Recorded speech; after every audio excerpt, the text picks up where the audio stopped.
మన గౌరవ ప్రియతమ భారత ప్రధాని నరేంద్ర మోదీ గారికి 5 కోట్ల ప్రజల తరపున మనందరి తరపున వారికి మనస్ఫూర్తిగా హృదయ నమస్కారాలు తెలియజేసుకుంటూ స్వాగతం పలుకుతున్నాను.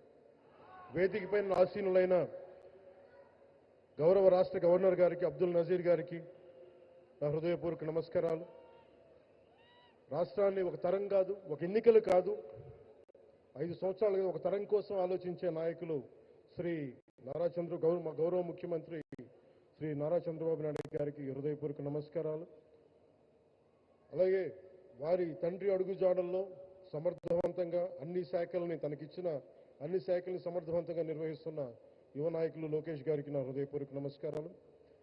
వేదికపైన ఆసీనులైన కేంద్ర మంత్రివర్యులందరికీ, సహచర మంత్రివర్గ సభ్యులకి, ఇక్కడికి విచ్చేసిన శాసనసభ్యులందరికీ పేరు పేరు నా హృదయపూర్వక నమస్కారాలు. ఇక్కడికి విచ్చేసిన జనసేన నాయకులకి, తెలుగుదేశం నాయకులకి, భారతీయ జనతా పార్టీ నాయకులకి, ప్రతి ఒక్కరికి పేరు పేరున నా హృదయపూర్వక నమస్కారం.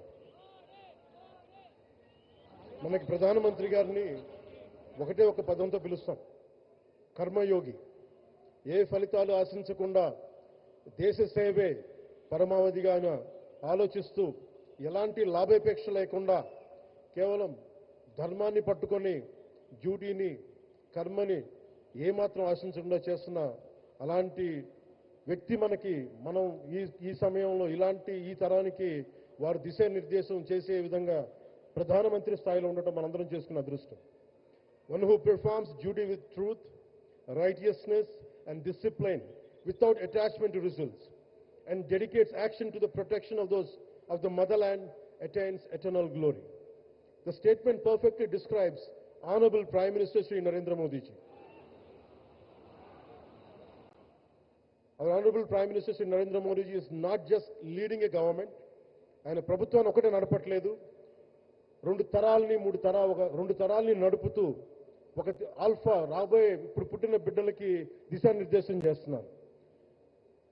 అలాంటి మన ఆత్మనిర్భర్ భారత్ ఎవరి మీద ఆధారపడకుండా దేశం తలెత్తి చూసేలాగా మేము సేవకులం కాదు, మేము భాగస్వామ్యం వహిస్తాం. మేము దేశానికి, ప్రపంచానికి దిశానిర్దేశం చేస్తాం. భారత్ అగ్రగామి, అంతేగాని కూర్చోబెట్టి చేతులు మడుచుకొని మేము భయపడతా ఉండే దేశం కాదు. తలెత్తుకొని పొగరగా ఒక దేశపు జెండా ఎంత పొగరుగా ఉంటుందో అంత పొగరుతోటి భారతదేశాన్ని ప్రపంచ పటంలో నిలబెట్టిన మోదీ గారు మనకి ఈ రోజున ఈ కార్యక్రమానికి విచ్చేసి, ప్రత్యేకించి మొన్న గూగుల్ వచ్చింది, అలాగే ఈ రోజున ముఖ్యంగా దాదాపు 13,000 కోట్ల పైచిలుకుతోటి ఈ రోజున మనకి పెట్టుబడులు వస్తూ ఉన్నాయి. దాంట్లో ప్రత్యేకించి ఉరవకల్లో 4,000 కోట్ల రూపాయలు పెట్టుబడి మనకి. ప్రత్యేకించి ఈ రోజున మనకి జిఎస్టీ పన్నులు ఎప్పుడు పెరగడమే తప్ప ఇప్పుడు తగ్గవు.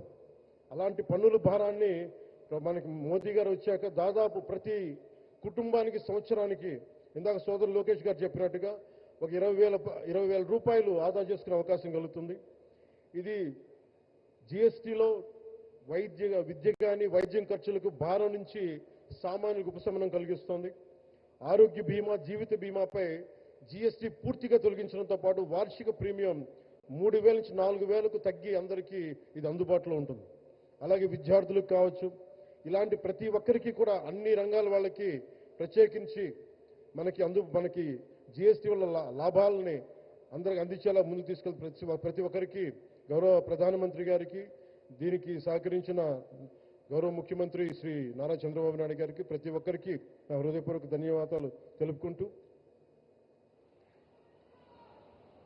ప్రధానమంత్రి గారికి ఇంకొకసారి ప్రత్యేక ధన్యవాదాలు తెలుపుకుంటూ, మేమందరం ఈ కూటమి ఒక 15 ఏళ్ళకి తక్కువ కాకుండా బలంగా ఉండాలి. మనందరం ఎంత బలంగా ఉండాలి అంటే ఇది తప్ప ఇంకెవరికి ఏది రాదు.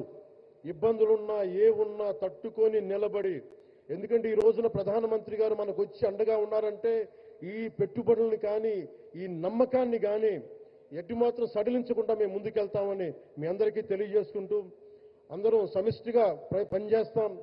ప్రధానమంత్రి గారి నాయకత్వంలో, గౌరవ ముఖ్యమంత్రి నారా చంద్రబాబు నాయుడు గారి స్ఫూర్తితోటి, ఆ నాయకత్వంతో ముందుకెళ్తాం.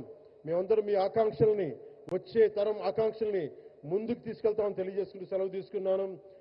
జై భారత్, జై హింద్.